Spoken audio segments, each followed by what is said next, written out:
Karthik bro பேசுறது கேக்குதா? சொல்லுங்க போல கேக்குது ப்ரோ. அந்த சதுரங்க வேட்டி 2 ரிலீஸ் ஆகுமா ஆகாதா? அது மனோபால தான் ப்ரொடியூஸ் பண்ணாரு ஃபர்ஸ்ட். அவர் இறந்துட்டாரு. தெரியும். ஆமா. அதுக்கப்புறம் ஒருத்தர் வாங்கினாரு, கங்காதரன் சினிமா சிட்டின்னு ஒரு கம்பெனியில். அவர் தான் வாங்கியிருந்தாரு. அப்பயாவது இப்போ பிஸ்னஸ்லாம் பண்ண முடியாமல் பிரச்சனை மாட்டுச்சு. அதுக்கப்புறம் டப்பிங் பேசல ஹீரோ, அவர் சம்பள பாக்கின்னு. ஆமாம், அவர் மனபலம் இல்லாதனால அது யாராவது முடிச்சு எடுத்து ரிலீஸ் பண்ணுறதுக்கு முன்னோரணும். அது யார் பண்ணுவாங்கன்னு தெரியலையே. Okay bro, thanks bro. Bro பிசாசு 2 ஏன் இன்னும் வரல ப்ரோ? பிஸ்னஸ் ஆகலை ப்ரோ இது வரைக்கும். பிஸ்னஸ் ஆனோன்னு ரிலீஸ் பண்ணுவாங்க. எல்லா படமே பிஸ்னஸை பொறுத்து தான் இருக்கு. இப்போ அது அப்போ லாஸ்ட் தானே, இவ்வளோ நாள் அவங்க வட்டி வாங்கியிருப்பாங்க, அது லாஸ்ட் தானே இப்போ அவங்களுக்கு. அதுக்கு வந்த காசை வித்துட்டு போயிருக்கலாம்ல.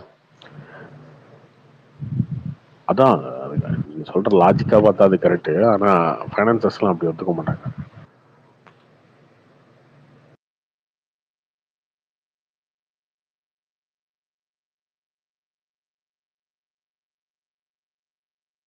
அப்புறம் ப்ரோ நேத்து நீங்க ஒருத்தர்கிட்ட சொல்லியிருந்தீங்களா, ஒருத்தர் கேள்வி கேட்டார்ல, லைக் சிம்பிள்ஸ் ஏன் விசிக்காக தரல, லைக் அப்புறம் மற்ற கட்சி அவங்க கூட்டணிக்கு தரலன்னு. அப்படின்னு பார்த்தோன்னா கமலுக்கும் கொடுத்துருக்க மாட்டாங்க, அதே மாதிரி ஏனி சின்னத்துல நிக்கிற ஐஎம்எல் அவங்களுக்கும் கொடுத்துருக்க மாட்டாங்களா, பட் அவங்களுக்கு கொடுத்தாங்கல்ல ப்ராப்பரா. இல்ல அது எல்லாத்துக்குமே ஒரு ரீசன் இருக்கும். அவங்க சொல்லியிருப்பாங்க, மதிமுக வந்து 2 தொகுதியில் நின்றுருந்தீங்கன்னா உங்களுக்கு சிம்பிள் கொடுத்துருப்பேன்னு சொல்லுவாங்க, விசிகாவுக்கு காரணம் சொல்லுவாங்க, அதெல்லாம் எல்லாம் சொல்லுவாங்க. ஆனா தாண்டி அதில் அரசியல் இருக்கான்னு கேட்டீங்கன்னா அது கண்டிப்பா அரசியல் இல்லாம இல்லை, இருக்கு. ஆமா இருக்கு, கண்டிப்பா இருக்கு, அது இல்லைன்னு ஒருத்தர். பட் இவங்களுக்கு 2 பேர் கொடுக்காதுன்னா அப்ப அவங்களுக்கு இது பண்ணிருக்கலாம்ல, பட் பண்ணல, அதனால தான் சொல்றேன். ஆமா, இப்போ ஓபிஎஸோட தொகுதியிலே வந்து ராம்நாட்லயே 5 பேர் நிக்கிறாங்கல்ல. ஓ பன்னீர்செல்வம்னே 5 பேர் நிக்கிறாங்க. அது எல்லாம் 5 பேரோட அஃபிடேவிட்டும் ஏத்துக்கிட்டாங்க. அவங்க 5 பேருமே கண்டெஸ்ட் பண்ண போறாங்க. 6 பேர் இருக்க போது மிஷன்ல. ஓபிஎஸ் ஓ பன்னீர்செல்வம்னே 6 பேர் இருக்க போது அது ஏத்துக்கிட்டாங்களே.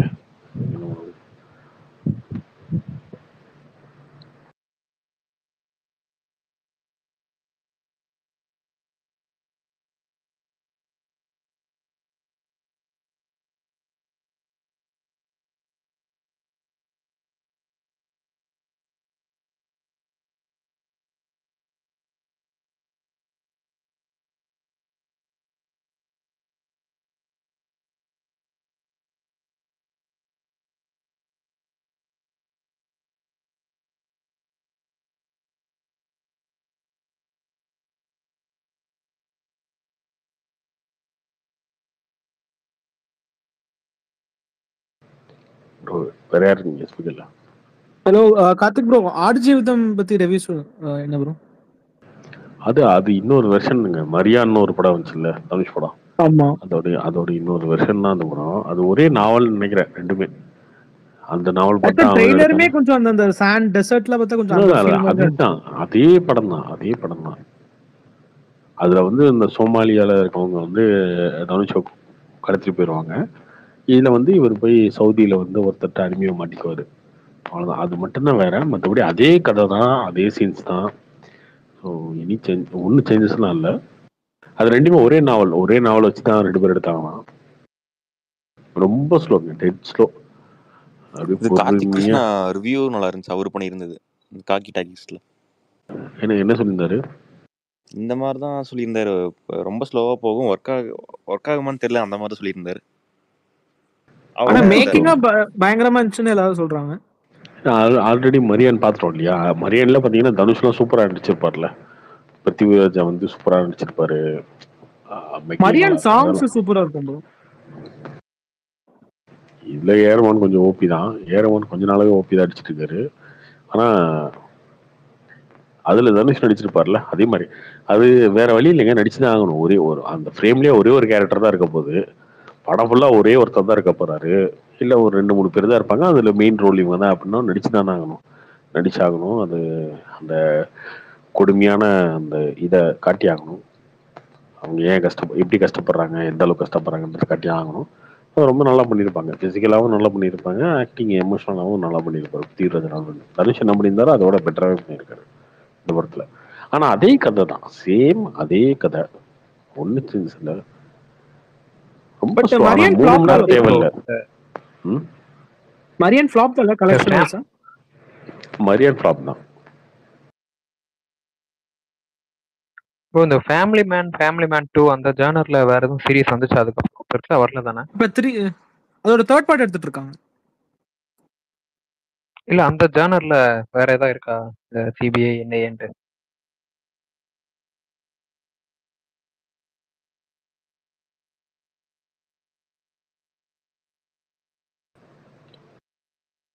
தெரியலையே இப்ப எது இருக்காங்கன்னு. ப்ரோ இவர் ஃபேமிலி மேன் சொன்னோன்னு ஞாபகம் வருது எனக்கு. 2 நாள் முன்னாடியே ஏதோ அந்த பாரிசாலன் வீடியோ ஒன்று வந்துச்சு ப்ரோ இதுல சஜஷன்ல, ஃபேமிலி மேன் பத்தி. அதை பானிபூரி கடை பார்த்துருந்தேன். இருக்கு, பஜ்ஜி கடை இல்லைன்னாரா? இல்ல இந்த ஃபேமிலி மேன் இந்த சீரீஸ்லாம் வந்த புதுசுல ஏதோ பேசியிருக்காரு. அது கத்தி இருந்தாரு அந்த வீடியோ ஃபுல்லா, கத்தி இந்த டைரக்டர் திட்டி, சமந்தாவை திட்டி. ப்ரோ அப்போ சூர்யா ப்ராஜெக்ட், அந்த சுதா கங்கர ப்ராஜெக்ட் வந்து இதுவா கேன்சலா? இதுக்கு பதிலா கார்த்திக் சுப்ராஜ் ப்ராஜெக்ட்டுங்களா? இல்ல அதுக்கு டைம் ஆகும். இது வந்து முன்னாடியே ஆரம்பிச்சிட்டாங்க. ஓகே, அப்போ வாடிவாசல் கிடையாதா ப்ரோ? அப்போ வாடிவாசல் கேன்சலா? வாடிவாசல் இந்த மாதிரி நம்பிட்டு இருக்கீங்க இல்ல நீங்க. இல்ல, அதுக்காக கேக்குறேன். இதுக்கப்புறம் அவர் வந்து எப்ப எடுத்து அதுக்கப்புறம் அது எப்ப ரிலீஸ் ஆகி அது ஒரு 3-4 வருஷம் ஆகும் இன்னும் ஆரம்பிச்சா.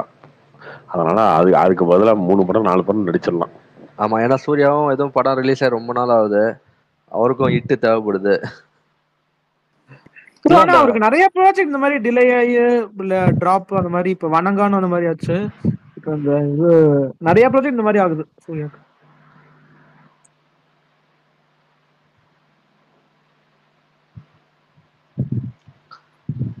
இதுக்கப்புறம் வந்து கரெக்டா வந்துடும் நினைக்கிறேன். இந்த படம் இப்ப விடாமுயற்சியாச்சு டேக் ஆஃப் கார்த்திக் ஆகுமா சுப்ராஜ் படம் ப்ரோ? கரெக்டா விடாமுயற்சியாச்சு டேக் ஆஃப் ஆகுமா? விடாமுயற்சி எடுத்துருவாங்க.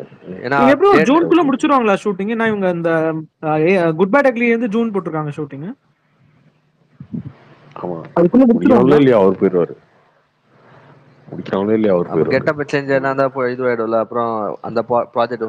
இல்ல அது லைக்கோட பிரச்சனை, அதுக்காகவே ஹீரோ வெயிட் எதனால ஹோல்ட் ஆகுது ப்ரோ? அமௌண்ட்னாலயா? அவங்க லாக் ஆயிட்டாங்களா ஏதாச்சும்? அது ஒண்ணு இருக்கு. அதனால தான் அஜித் மோஸ்ட்லி இந்த கம்பெனிக்கெல்லாம் பெரிய அந்த கார்பரேட் பண்ணாம இருந்தாரு. மறுபடியும் அவர் படத்தையே வந்து லாக் ஆகுது. ரஜினி படம் எல்லாம் எதுவும் ஆக மாட்டுது அந்த மாதிரி. வேட்டை இன்னுமே அப்படித்தானே போயிட்டு இருக்கு. அவங்க ஷூட்டிங் போயிட்டு இருக்குல்ல ப்ரோ கண்டினியூஸா? வேட்டை அதுமே நின்னுதான் போகுது. இன்னொன்னு அந்த அசர்பைஜான்ல வந்து ரொம்ப நேச்சுரல் ப்ராப்ளம், டஸ்ட் ஸ்டார்ம் எல்லாம் இருக்கு, அதனால ஷூட்டிங் எடுக்க முடியல அப்படின்னு சொல்லிட்டு இருந்தாங்க. அது எந்த அளவுக்கு உண்மைன்னு தெரியல ப்ரோ.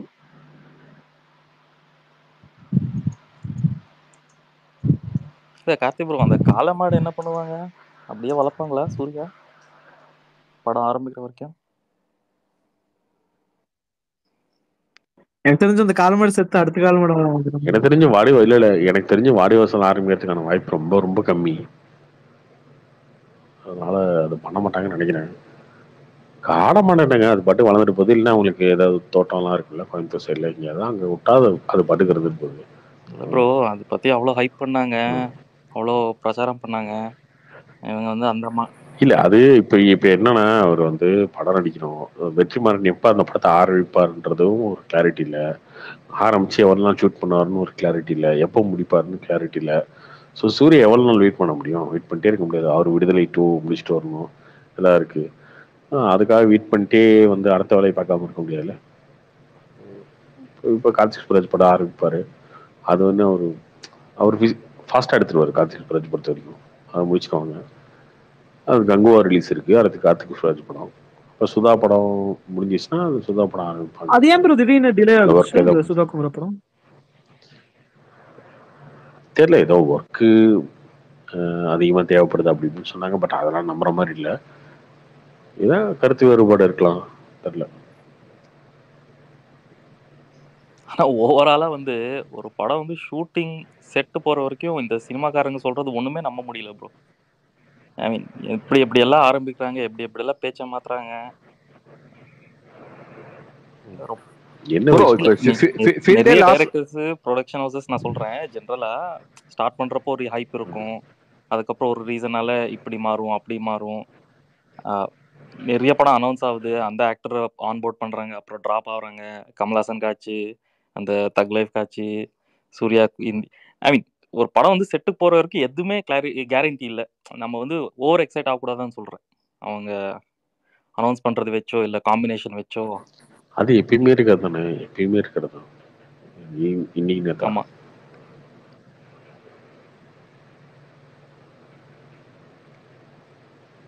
ப்ரோ இப்போ சினிமா இண்டஸ்ட்ரியே இப்போ டவுன்ல தானே ப்ரோ இருக்கு. இப்போ எல்லாருக்குமே இப்போ இன்கம்ஸ்லாம் பார்த்தா கம்மியாக தான் இருக்கு. தேட்டர் ஓனர்லாம் மெயினாக அஃபெக்ட் ஆகுது.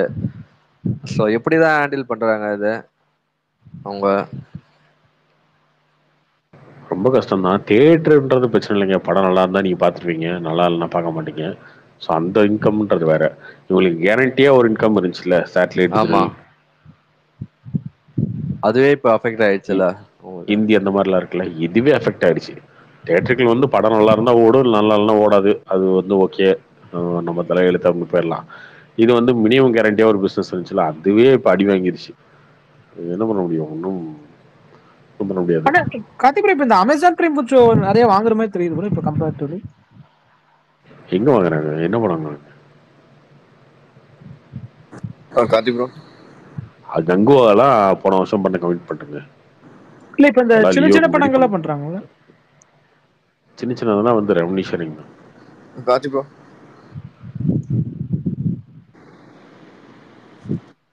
ப்ரோ இப்போ கங்குவா சவுத் ரைட்ஸ் மட்டும் தானே சேல் பண்ணியிருக்கான்னு சொல்லியிருக்கீங்க.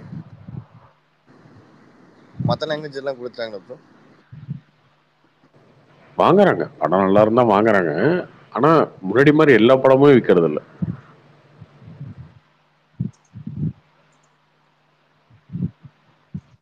ப்ரைஸுமே ரொம்ப ஓவரா ஃபேன்சியா ப்ரைஸ்லாம் கொடுக்கறது இல்லை. இப்போ கொஞ்சம் குறைச்சிட்டாங்க முன்னாடி வர. அது நெட்ஃபிளிக்ஸ் தான் ப்ரோ இஷ்டத்துக்கு பிரைஸ் ஏற்றி விட்டோம். ஆமா ஆமா, நெட்ஃபிளிக்ஸ் பண்ண வேலை தாங்க. போன வருஷம் ஃபுல்லாக வந்து இஷ்டத்துக்கு ப்ரைஸ் ஏற்றி விட்டு, பட்ஜெட் ஏற்றி விட்டு, எல்லா ஹீரோக்கும் சம்பளத்தை ஏற்றி விட்டு மொத்தமாக முடிச்சு விட்டு போயிட்டான். எல்லா ஹீரோவும் சம்பளத்தை ஏற்றிட்டாங்க. ஹாட் ஸ்டார் தான் ப்ரோ உஷாரா இருக்கான். அவன் சின்ன படம் மட்டும் தான் வாங்குறான். அதுவும் மலையாள படம் அதுவும் நல்லா நல்லா வாங்கிடுறான். ரெவ்யூ வந்துச்சுன்னா வாங்குறாங்க ஹாட் ஸ்டார். ஹாட் ஸ்டார் நான் சின்ன மலையாள படம் எல்லாமே வாங்கிடுறான் ஓரளவு. பட் ஆனால் தமிழ் ஒரு ஒரு ஒரு ஒரு 10-15 ப்ரொடியூசர்ஸ் வந்து அடி வாங்கி ஹாஸ்பிட்டலுக்கு போனாதான் இவங்க அதுக்கப்புறம் ஓகே, ரொம்ப சம்பளம் அதிகமாக தான் வாங்கிட்டோம் போல இருக்கு, பாவம் ரொம்ப லாஸ் ஆயிடுச்சு போல இருக்கு ப்ரொடியூசருக்கு. சரி ஓகே, அப்போ அடுத்த படத்துக்கு என்ன பண்ணலாம் அப்படின்னு அப்படி யோசிக்க ஆரம்பிப்பாங்க. அதனால இப்போதைக்கு அது யோசிக்க மாட்டாங்க. அதனால தான் இப்போ தெலுங்கு ப்ரொடியூசர்கிட்ட போயிட்டாங்க எல்லாரும். சரி, இங்கே அவனுக்கு சிக்க மாட்டுறான், அங்கே போயிடுவாங்கன்னு தெலுங்கு ப்ரொடியூசரில் ஒரு 4-5 பேர் அடி வாங்குவானுங்க. மாறும். கார்த்தி ப்ரோ, நான் இந்த தனுஷ் ஓட அந்த பயோபிக் வருதுல்ல, அது வந்து நான் உண்மையாலே ரூமர் தான் நினைச்சிட்டு இருந்தேன் ப்ரோ. அஃபிஷியலா வந்து கன்ஃபார்ம் பண்ற வரைக்கும் அது வந்து அவங்களோட லைஃப் ஸ்டோரியில என்ன இருக்கு ப்ரோ? அப்படி ட்ராமாட்டிக்கா வந்து ஒரு படத்துல வந்து காட்டுற மாதிரி ஒரு ஹைஸ் அண்ட் லோஸ் இருக்கா? ஆமா இளையராஜாவா? ஆமா இளையராஜா தான். ஆமாங்க, கண்டிப்பா இருக்கும். இல்ல அவரோட லைஃபோ இது இன்ஸ்பைரிங்கான ஒரு லைஃப் தானே. ரொம்ப நார்மலா சாதாரணமா ஒரு, எப்படி சொல்றது, ஒரு தாழ்த்தப்பட்ட குடும்பத்துல இருந்து, ஒரு சின்ன கிராமத்துல இருந்து வந்து இன்னைக்கு தமிழ் சினிமால ஒரு மிகப்பெரிய ஆளுமையா, இந்தியா ஃபுல்லா தெரிஞ்ச ஆளா, அவர் 20 வருஷம் அவரை நம்பிதான் சினிமாவே இருந்துச்சுங்க. அப்படி அந்த அளவுக்கு வளர்ந்தாருல. அது அது ஒரு இன்ஸ்பைரிங் ஸ்டோரி தான். அது வந்து இன்ட்ரெஸ்டிங்கான சின்ன சின்ன விஷயங்கள்லாம் வச்சு ஒரு 2.5 மணி நேரம் கதையா சொல்லும் போது நல்லதா இருக்கும் பாக்குறதுக்கு. ஆனா கார்த்திக் ப்ரோ, இப்ப இந்த இளையராஜாவோட ஆட்டிடியூட் மேல நிறைய பேருக்கு கொஞ்சம் கிரிட்டிசிசம் இருக்கு. ஸோ இப்ப அது வந்து அதுதான் அஃபெக்ட் ஆகுமா? அது எங்க இருக்கு அதான் சோசியல், அது இப்ப இல்லைங்க, அப்பையில இருந்து இருக்கு அவர் மேல. அப்பையில இருந்து அவர் திமிரா இருக்காரு, அது இருக்காரு.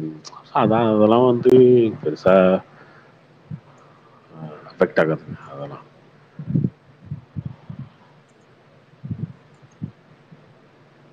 சரி, கமல் மலையும் முன்னாடி அந்த விமர்சனம் இருந்துச்சு.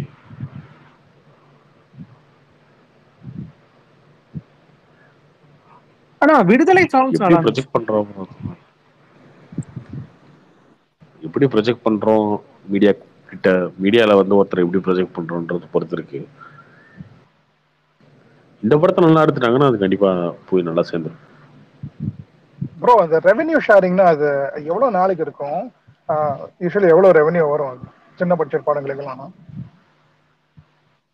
அந்த ஓடிடியில் கவர் போட்டா ஆகாம நிறைய ஒரு வியூவர்ஷிப் இருந்துச்சுன்னா அவங்க பட்ஜெட் கவர் ஆகுமா? அந்த அளவுக்கு வருமா இல்ல சின்ன அமௌண்ட் தானே? ஒரு அப்படி இல்லை, இந்த படத்தை பார்க்கறத பொறுத்து கவுண்ட். இந்த யூடியூப்ல படம் பார்க்குறீங்களா அந்த மாதிரி வியூஸ் பத்தி கவுண்ட். அந்த மாதிரி ஒரு 1 hour, ஆமா 1 hour பார்த்தீங்கன்னா 4 ரூபான்னு நினைக்கிறேன். கரெக்டாக நம்பர் தெரியல எனக்கு. ஒரு 1 hour பார்த்துட்டீங்க ஒரு படத்தைனா 4 ரூபா அந்த பிடிச்சி இருக்கு. 2 hours படம்னா பார்த்தீங்கன்னா 8 ரூபா. ஆனா அதுல லாபமே கிடையாது ப்ரோ. அந்த மாதிரி ஒரு அப்போ ஒரு 10 கோடி கொடுத்து வாங்கினா அவனுக்கு மட்டும் இல்லை லாபம். அது எவ்வளவு நாளுக்கு இருக்கும்? ஒரு வருஷம் போகுமா இல்ல? ஏன்னா உடனே படத்தை பாத்திர மாட்டாங்கல்ல எல்லாரும்.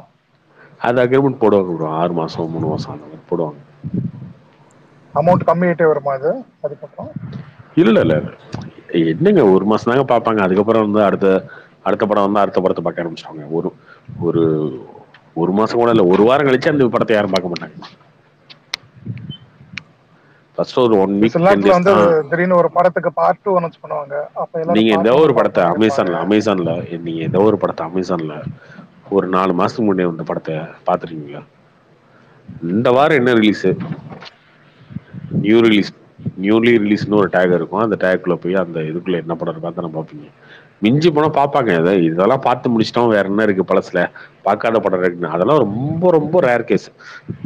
மொத்தத்துக்கு 1000 பேர் பார்த்த பெரிய விஷயம்.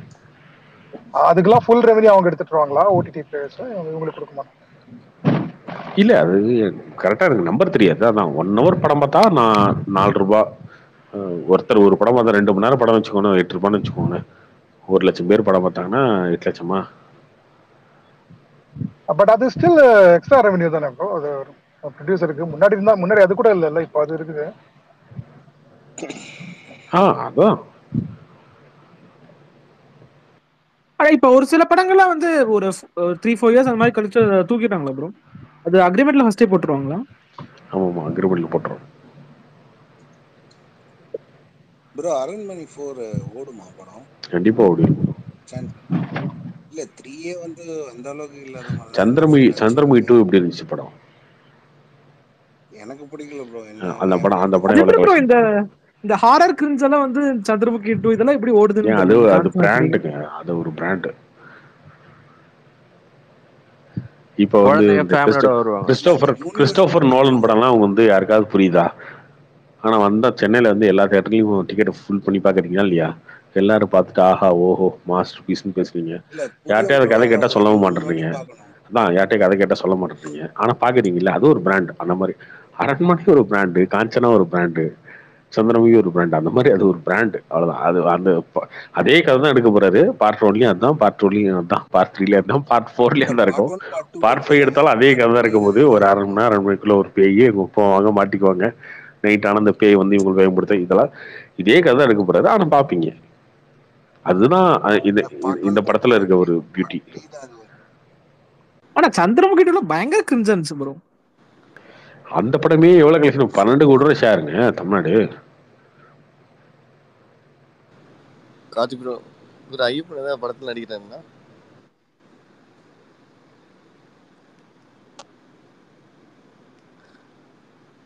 என்ன பண்ண முடியும்?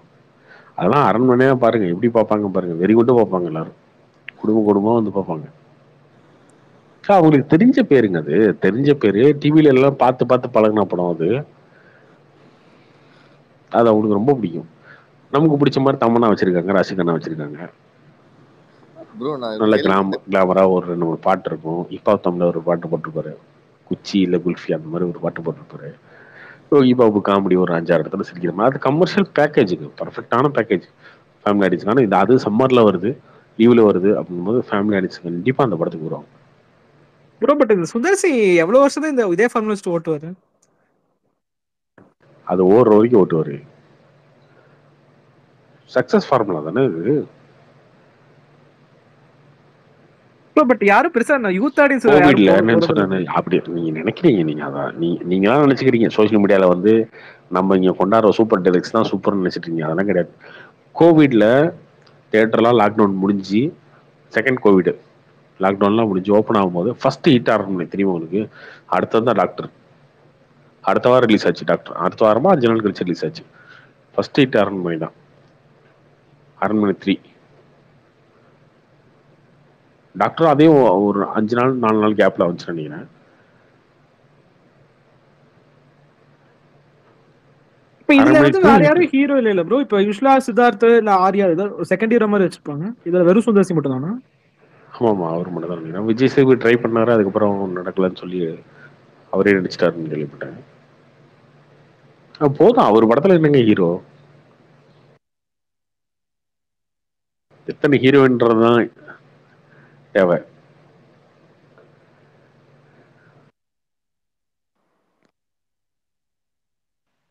ப்ரோ தக் லைஃப் சிம்பு கன்ஃபார்ம்டா? ஒருவேளை இதை நீங்க பார்க்கல அப்படின்னா கலகலப்பு 3 எடுப்பாரு அடுத்து. அதை பார்ப்போம் நம்ம கண்டிப்பா. கலகலப்பு 2 நல்லதாங்க இருந்துச்சு. சொல்லுங்க சார். கிண்டல் சார், சீரியஸா சொல்றேன். ஆர்சி லைசென்ஸ்லாம் இருக்கா சார்? எல்லாம் இருக்கு சார். கொஞ்சம் டிக்கி ஓபன் பண்ணுங்க. ஓகே. செக். யாரோ மாட்டிட்டானுங்க. ப்ரோ கலகலப்பு உங்களுக்கு நல்லாவா இருந்துச்சு? நல்லா இருந்துச்சு, செம்ம என்டர்டெயினர் அது. ப்ரோ உடம்பு இருந்துச்சுன்னு நினைக்கிறேன். ஏங்க தியேட்டர்ல விழுந்தவும் சிரிக்கிற மாதிரி தாங்க இருந்துச்சு அது. இல்ல ப்ரோ, இல்ல கலாய்க்கிறீங்களா இல்ல உண்மையா சொல்றீங்க? நிஜமா பிடிச்சிச்சுங்க அந்த படத்துல. என்னங்க உங்களுக்கு பிரச்சனை? அவங்க எந்த காமெடிக்குமே எனக்கு சிரிப்பே வரல ப்ரோ. ரொம்ப கிரிஞ்சா இருந்துச்சு.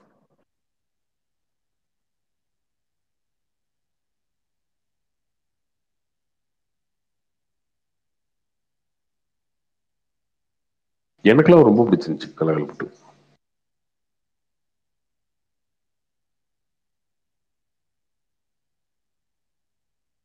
நான் மெயினா சாங்ஸ்க்கு தான் வெயிட் பண்றேன். அரண்மனை 4.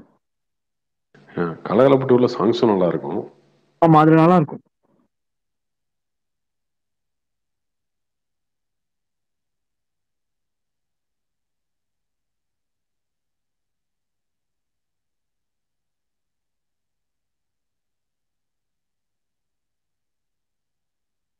என்ன அசோக்,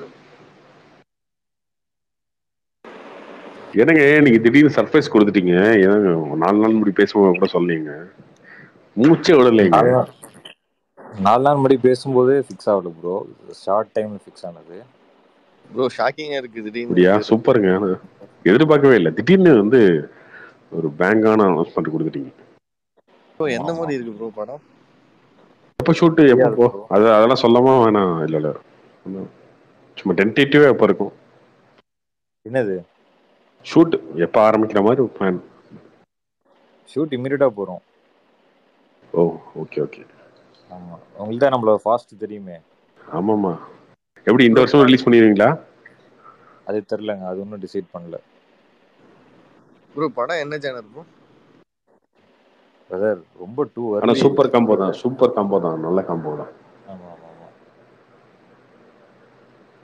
கண்டிப்பா ஸ்டைலிஷான ஒரு சூர்யா எதிர்பார்க்கலாம். ப்ரோ விண்டேஜ் படம் மாதிரி தெரியுது. சரி இது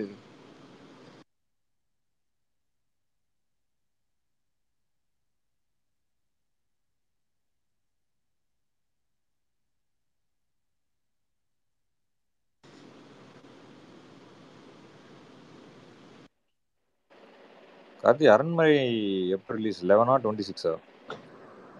11 தான் பிளான் பண்ணுங்க. 11 தானே? ஆமா 11 தான் பிளான் பண்றாங்க. 30ஆம் தேதி சொல்லிடுவாங்கன்னாங்க. ம் ஓகே ஓகே. அது ஃபர்ஸ்ட் பொங்கல் தான ப்ரோ பிளான் பண்ணாங்க. அப்போ பொங்கலுக்கு பிளான் பண்ணாங்க, அது அப்புறம் தான் வந்து அயலான் captain மடார்லாம் வந்துருச்சுல.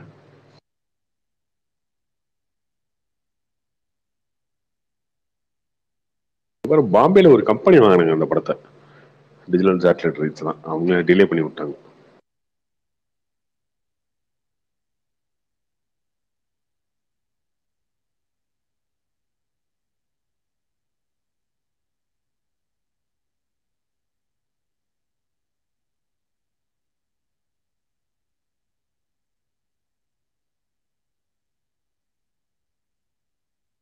Ayyappan bro daily match பாக்குறீங்களா?